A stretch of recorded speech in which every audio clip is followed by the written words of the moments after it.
Assalamualaikum warahmatullahi wabarakatuh. Bismillah, alhamdulillah, salatu wassalamu ala rasulillah. La hawla wa la quwata illa billah, amma ba'd. Hadratul muhtaramin, sahabat-sahabatku, guru-guruku, teman-temanku, saudara-saudaraku, dimanapun berada, sahabat dalam kebaikan, sahabat dalam saling bergandengan tangan untuk menuju ridhonya Allah, kembali ke jalan Allah, sahabat untuk saling mengingatkan dalam sabar dan takwa.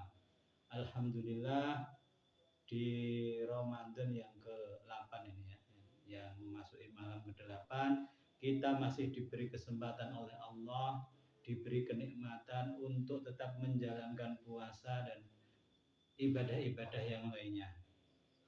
Sebelum kajian kita mulai, marilah kita berkirim doa surah Fatihah kepada guru-guru kita yang telah membimbing kita, juga orang tua kita, leluhur-leluhur kita, ataupun siapa saja yang telah berjasa pada kita dalam thalabul ilmi. Al-Hadiniyah Al-Fatihah. A'udzubillahi minasyaitonir rajim. Iya, mustaqim suratul ladzina an'amta 'alaihim waladdallin. Ighfirli wa liwalidayya wa lil mu'minin. Kemarin kita sudah mengkaji bab syukur dari kitab Minhajul Arifin. Ini memasuki bab baru. Bismillahirrahmanirrahim. Qala al-musannif hadzal kitab rahimahullah ta'ala wa nafa'ana bihi wa bi ulumihi fid dharain amin. Babul libasi, utawi iki bab nerangake pakaian, penganggo atau pakaian. Al-libasu nikmatun minallahi ta'ala ala abdihi yastaru bihi al-bashira.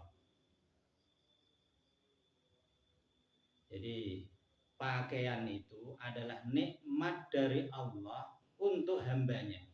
Berpakaian itu, kita memakai pakaian itu adalah bentuk nikmat dari Allah untuk hamba-hambanya, sebagai kegunaan untuk menutup kulit. Jadi dalam bahasa Arab ini ada dua bahasa ya, dalam bahasa Al-Quran itu ada libas dan ada thaub. Itu maknanya kurang lebih sama. Libas ini pakaian yang menutupi kulit. Ini secara bahasa. Jadi orang Arab itu dulu, mungkin sekarang juga masih, pakaiannya rangkep-rangkep. Yang di dalam, mungkin kalau kita ini yang pakaian dalam atau apa istilahnya, kaos kotang atau sporot atau baju ini yang menutup kulit itu namanya libas. Kemudian pakaian luar itu thaub. Jadi ini dalam bahasa. Jadi libas itu menutup kulit, sementara thaub menutup libas. Nah ini dianalogikan bahwa libas ini adalah pakaian batin. Dalam yang dimaksud Imam Ghazali ini adalah ini. Kemudian yang pakaian zahir itu adalah thaub. Kurang lebihnya seperti itu ya. Jadi kita bisa berpakaian ini loh. Itu merupakan kenikmatan dari Allah kepada kita, hambanya Allah, untuk menutupi kulit kita. Seperti dalam Al-Quran surat Al-A'raf, Bismillahirrahmanirrahim, wa libasut taqwa dzalika khair. Jadi pakaian takwa itu adalah lebih bagus. Sebaik-baik pakaian itu adalah pakaian takwa. Jadi pakaian takwa itu adalah lebih bagus. Ya, dimaksud di sini ketakwaan, pakaian atau libas kita yang menutupi batin kita berupa ketakwaan itu adalah yang bagus, yang paling bagus. Ya, tujuannya apa? Sebenarnya libas atau thaub ini tujuannya untuk menutup aurat. Jadi kita berpakaian ini pada dasarnya ini menutupi aurat kita atau kemaluan kita. Makanya orang itu kalau terbuka auratnya itu malu, kemaluannya kebuka pakaiannya itu malu. Nah, sementara libasut taqwa, ketakwaan itu menutupi aib-aib kita. Antara yang pakaian thawb, yang dohir, menutupi aurat kita, menutupi kemaluan kita, sementara libas yang batin itu menutupi aib-aib kita. Alangkah malunya kita seandainya aib kita ini dibuka oleh Allah. Makanya kita itu pasti bersyukur kita itu punya aib senantiasa ditutup oleh Allah. Ya, sudah sepatutnya kita itu ketika tahu aibnya orang tidak usah dibuka. Wong Allah saja menutupi aib kita, ngapain kita malah membuka, meng-share aib seseorang yang itu tidak ada manfaatnya sama sekali. Juga malah menambah dosa kita. Wa khairul libasika ma la yastaghilu sirraka anillahi ta'ala. Fa idza labista thawbaka fadkur mahabbatallahi as-satra ala ibadi. Dan sebaik-sebaiknya memakai baju, memakai pakaian itu adalah hendaknya kita itu ingat kepada Allah. Kita hendaknya ingat kepada Allah dan kita tidak jauh dari Allah. Sebabnya apa? Sebabnya Allah itu senantiasa menutup aib-aib kita. Menutup yang dengan thawb, dengan pakaian luar itu menutup aurat kita, menutup kemaluan kita. Fala tafdhu ahadan min khalqihi bi aibin ta'lamuhu minhu. Dan kita tidak usah ketika mengetahui aibnya seseorang, nah, kita memilih untuk menutupinya. Wastagil biwai binafsika fasturhu bidawamil idriror ila Allah ta'ala fi tadhira. Dan kita itu sudah sepatutnya untuk senantiasa hendaknya sibuk dengan aib kita sendiri, dengan cacat kita sendiri.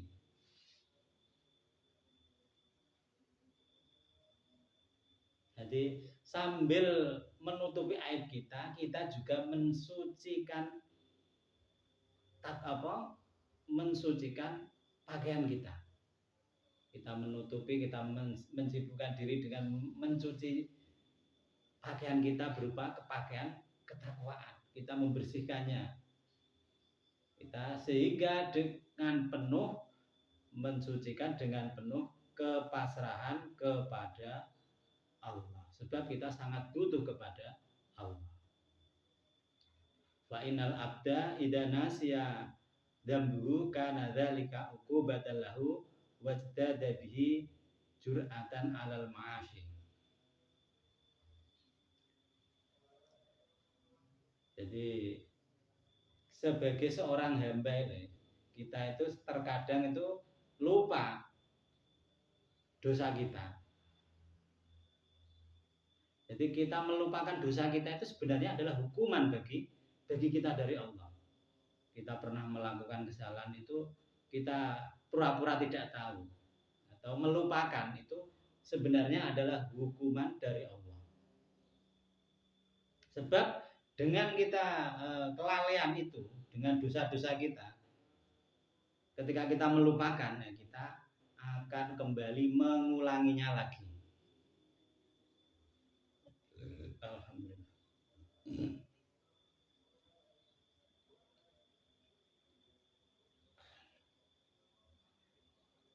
Jadi ketika kita lupa dengan dosa-dosa kita, jadi sudah sepatutnya kita ini ketika menyadari kita melakukan dosa, itu itu secepatnya kita meminta maaf, meminta ampunan dari Allah. Dan kita letakkan seolah-olah dosa kita itu di depan mata kita. Ini walau tabahu min rukudatil ghaflah linas bidunubi baina aini qalbihi nasban wala bagia alaihi bijuhunin sirrihi wastawala alaihil wajala fada bahayaan mir rabbi. Jadi kita seolah-olah itu menaruh dosa kita di depan mata hati kita itu. Kita mengingat dosa kita itu, kita malu kepada Allah, kita minta maaf dan kita beriktikad untuk tidak sampai terjerumus ke dalam dosa tersebut, dosa yang pernah kita lakukan. Kita menangisinya karena malu kepada Allah. Jadi terkadang kita itu malah ketika melakukan salah tidak ada yang tahu, kita bangga. Nah, ini repot. Makanya sudah sepatutnya ketika kita itu yang kita cari itu kesalahan kita, dosa-dosa kita. Kita tidak perlu mencari salahnya orang lain, mencari aibnya orang lain. Kita cari, kita sibukkan hidup kita untuk meneliti kesalahan-kesalahan kita, aib-aib kita, dan kita mintakan maaf kepada Allah. Dan kita malu kepada Allah. Allah sudah berbaik kepada kita, memberikan kita semuanya. Kita diberi kemarin tuh, kita diberi nafas yang gratis. Baru kemarin kita ingat ketika zamannya COVID, begitu berharganya nafas itu. Sampai orang mencari oksigen, tabung oksigen, itu kesulitan. Yaitu tabung oksigen itu harganya juga lumayan. Nah, ketika COVID berlalu, apakah kita masih mengingat? Oh ternyata oksigen yang kita hirup itu loh, diberikan gratis sama Allah. Kita untuk biar tetap bernapas ketika COVID kemarin itu, nah yang kena COVID itu harus pontang-panting membayar, mengeluarkan uang. Kadang uangnya ada, barangnya, tabungnya tidak ada, oksigennya tidak ada. Wah itu horor sekali. Ya, apakah kita sudah mengingat seperti itu? Ternyata kita itu banyak zalim kepada diri kita sendiri. Banyak melupakan nikmat-nikmat Allah yang telah diberikan Allah kepada kita dengan gratis. Makanya kita ini loh, ibaratnya seni berpakaian kita.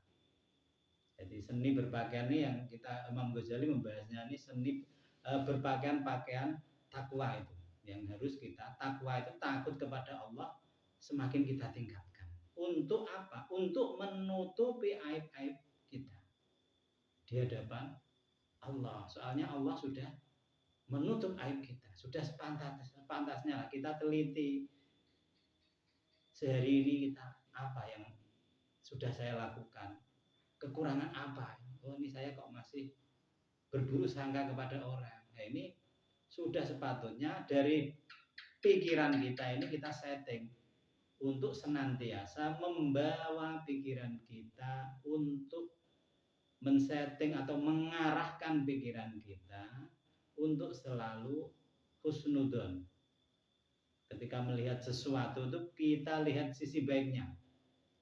Jangan melihat sisi buruknya. Soalnya apa?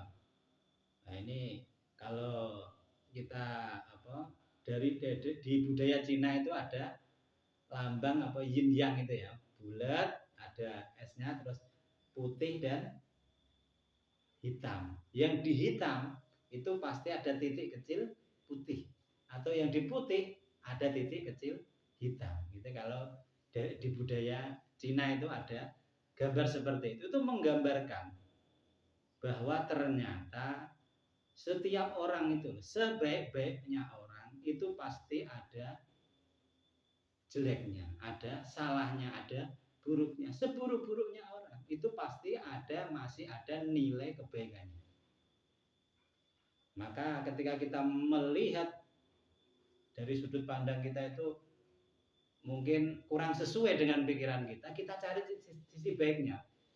Oh, walaupun dia gitu, itu masih sisi baiknya. Oh, kemarin dia, walaupun dia gini-gini, dia melakukan, oh masih ada sisi baiknya. Jadi kita tidak usah menjudge atau menghakimi orang lain.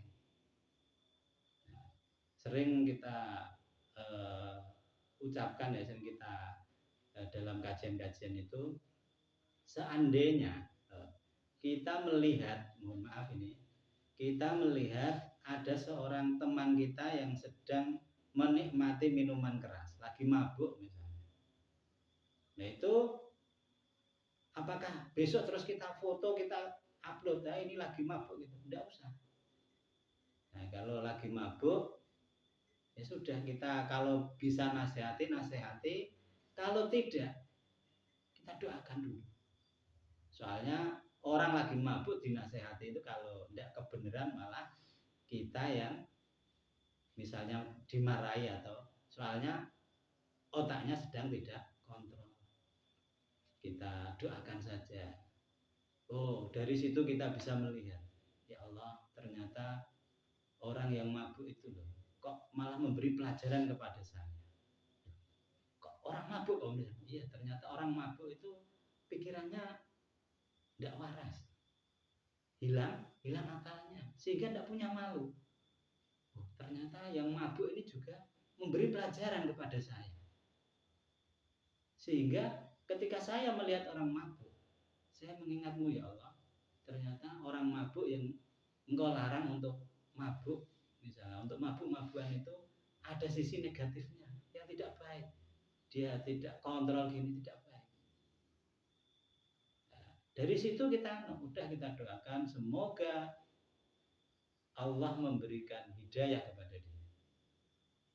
Ya, dia daripada misalnya ada orang mabuk kita marahi, ya mungkin kalau kita pada posisi sebagai orang yang bisa memarahi, misalnya ada orang mabuk di lingkungan kita dan kita di situ ditokohkan atau apa, sehingga kita menggunakan kekuasaan kita, otoritas kita untuk melarang mabuk di situ misalnya. Itu bagian dari amar ma'ruf nahi munkar.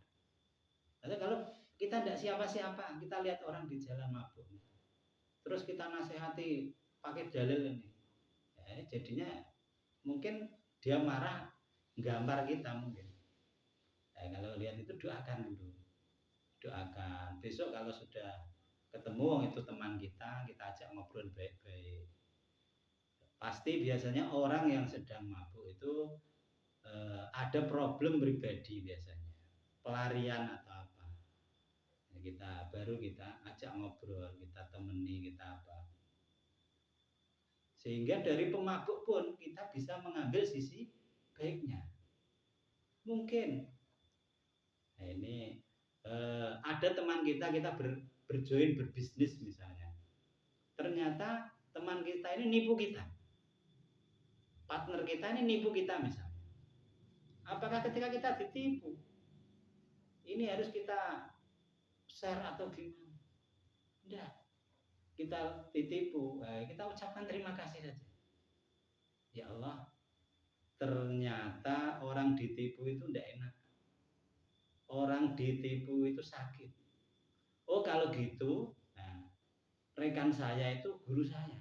Loh, orang nipu kok dianggap guru misalnya? Iya, dia guru dalam hal menipu, supaya saya tidak menipu, tidak mempraktekkan ilmu tipu menipu kepada orang lain. Nah, dari situ kita punya kesadaran berlebih. Orang ditipu itu sakit, misalnya.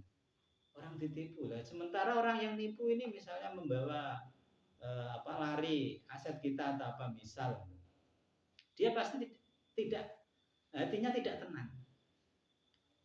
Nah, ketika itu kita apa? Kita doakan.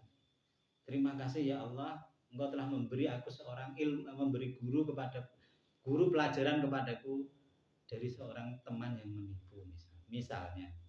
Dari menipu itu saya mendapat pemahaman baru. Ternyata menipu itu menyakitkan. Oh, kalau gitu saya tidak usah mempraktekkan ilmu menipu ini. Saya declare mulai hari ini tidak akan menipu orang misalnya.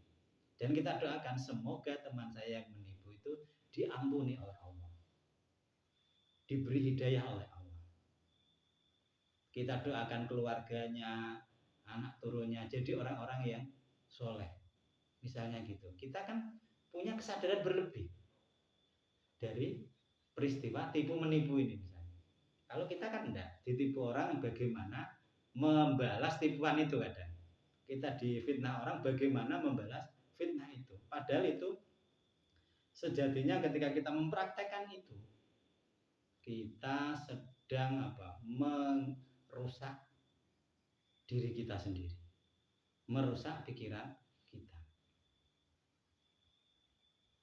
Bagaimana ketika kita misal membiarkan pikiran kita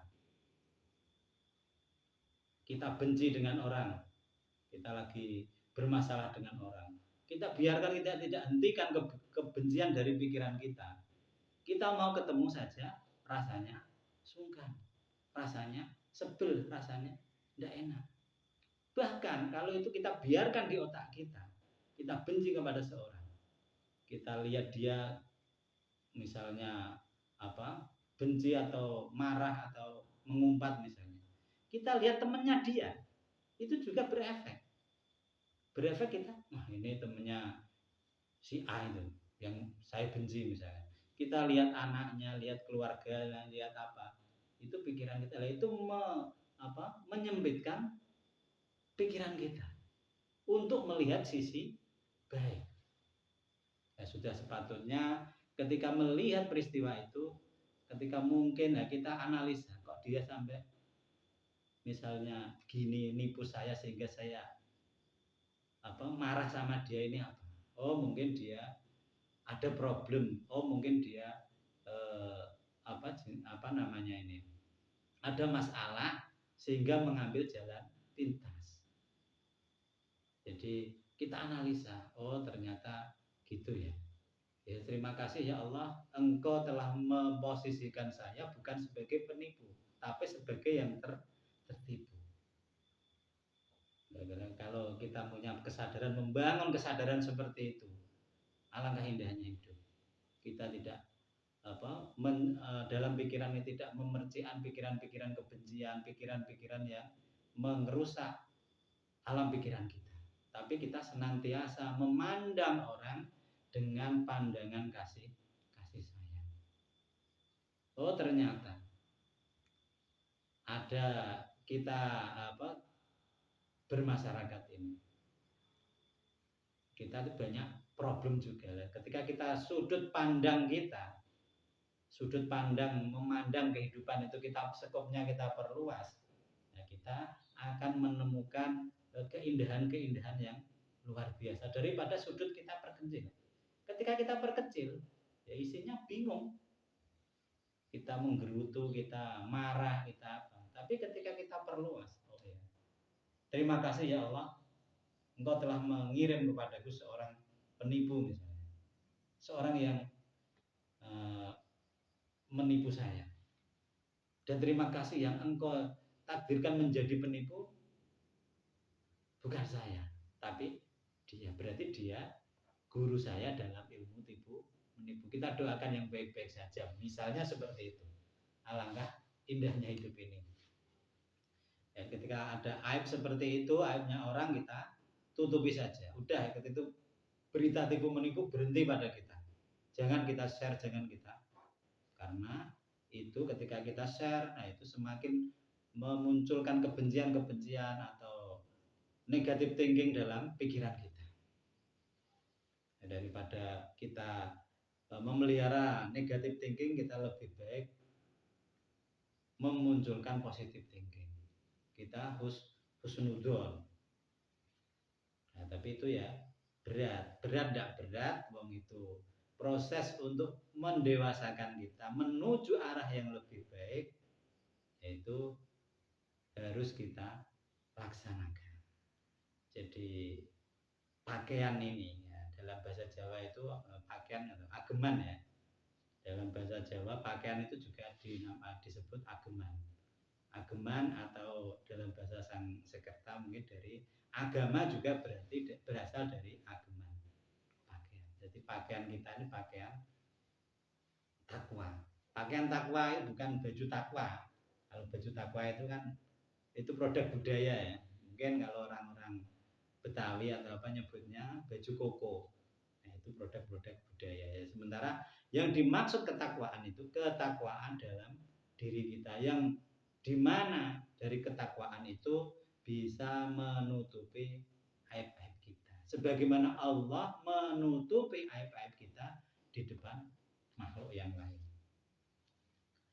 Wa ma damal abdu yarju ila hauli nafsihi wa quwwatihi in qata'a an haulillahi ta'ala wa quwwatihi fatrih himmataka baina yatil khaufi war roja. Jadi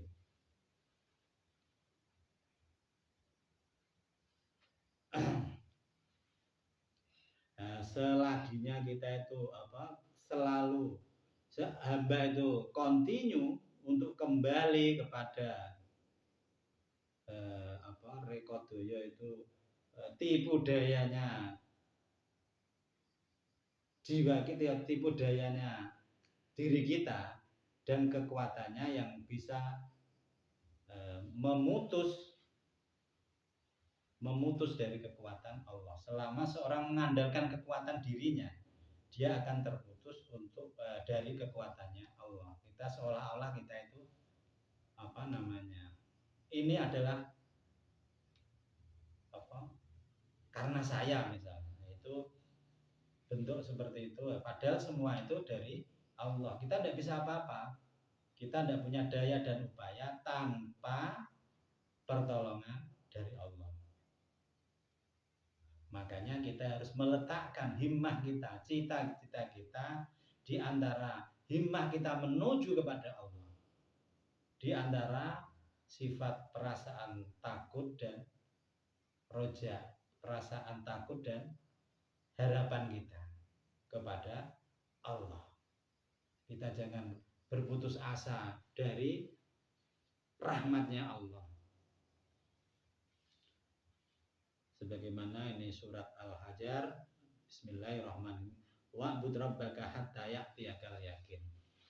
Jadi dalam Quran itu sembahlah Tuhanmu sampai datang kepadamu sesuatu yang yakin, sesuatu keyakinan. Kita menyembah pada Allah, yakin di sini bisa bermakna mati. Karena hal yang paling pasti dalam hidup kita itu kematian. Jadi kita beribadah kepada Allah, menyembah kepada Allah sampai datangnya kematian. Makanya mungkin kita bukalah, beli koran misalnya pagi. Beli koran, kita baca. Berita di koran semuanya itu hanya asumsi. Yang paling valid di berita koran itu apa? Misalnya kita beli koran pagi itu adalah berita kematian. Itu yang paling valid. Nah, ada berita ini korupsi itu baru perkiraan. Ini berita sepak bola gini-gini ya, ini sudut pandang dari wartawan. Tim ini gini. Menangnya mungkin beritanya benar, tapi narasi menceritakan ada pertandingan bola, ada supporter gini, itu adalah sudut pandang dari yang menulis. Tapi yang paling pasti dalam berita itu adalah berita duka, itu pasti. Yang lainnya itu masih asumsi ataupun sudut pandang dari orang yang mewartakan. Makanya apakah kita sudah sampai taraf pemahaman kita, kesadaran kita ketika kita memakai pakaian kita. Oh ternyata untuk menjadi pakaian ini kita ini makhluknya Allah ini melibatkan ribuan orang, bahkan jutaan. Apa kita punya kesadaran? Kok kita masih sombong untuk memakai baju saja ini? Kita memerlukan apa misalnya? Ini memerlukan petani yang menanam tumbuh-tumbuhan ataupun ulat sutra yang untuk bahan benang misalnya.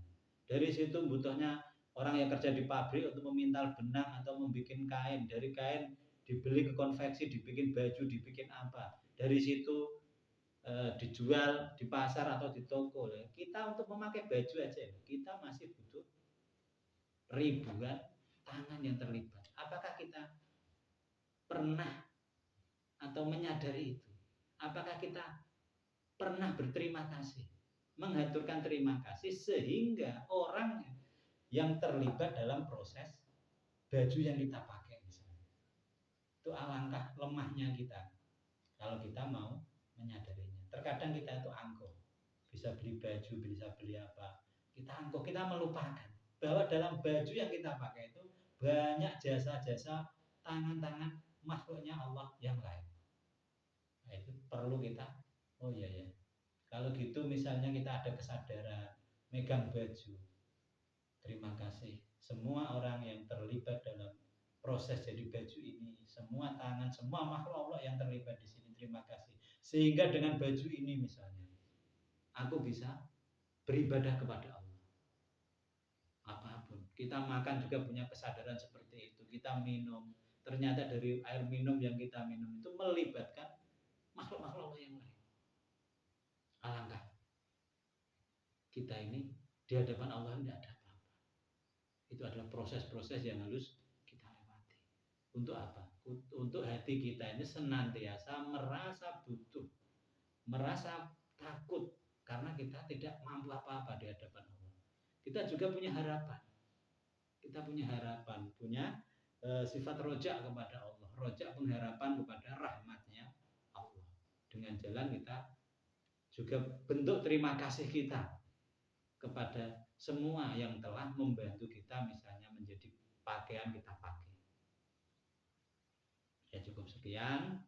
Apabila ada kurang pasnya, ada salahnya atau khilafnya, itu murni kesalahan saya. Apabila ada benarnya, itu adalah pertolongan dari Allah. Wallahu a'lam bishawab. Besok kita lanjutkan babul qiyam. Bab menerangkan qiyam jumeneng atau bangun tidur. Jadi Imam Ghazali ini mengajak kita tiap fase kehidupan kita, tiap fase aktivitas kita untuk selalu mendekat kepada Allah, mengingat Allah. Wabillahi taufiq wal hidayah. Wassalamualaikum warahmatullahi wabarakatuh.